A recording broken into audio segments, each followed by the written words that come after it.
amefanya mengi kwenye michuano hii, akiwa ameandika rekodi nyingine aina yake, akiwa amefikia rekodi ya kuwa mchezaji ambaye ametoa assist nyingi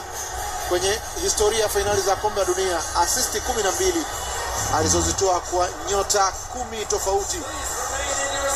na hii ilikuwa ni sehemu ya purukushani baada ya kipenga cha mwisho. Kama kawaida, Paredes anatembeza 2-3 akionyesha undava kila ambacho anaweza kufanya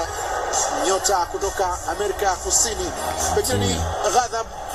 na hisia mbalimbali baada ya kuwa amepoteza mchezo huu wa fainali, wakati upande wa Hispania Mikel Merino ambaye ameshinda ubingwa wa EPL akiwa na Arsenal akifurahia kama ambavyo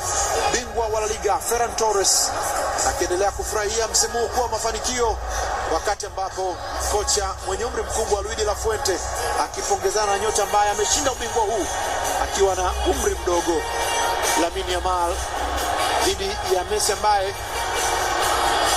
amekuwa na historia ndefu, kubwa na nzuri ya kuvutia kwa yale machache ambayo unaweza kuchagulia kuyasimulia kwenye mengi ambayo ameufanyia mchezo wa soka. Anashuhudia kwa mara nyingine tena timu yake ikiwa imepoteza fainali baada ya kupoteza hii leo, wakipoteza pia 2014 hawakuwa na mchezo mzuri dhidi ya Hispania ambao wamefanya kila kitu kiwanjani. Lionel Scaloni, timu yake ilisalia nyuma kuona nini ambacho hatima ingeweza kuamua, kama angeweza kufanikiwa pengine kufika kwenye hatua mikwaju ya penalty. Walisubiri mpaka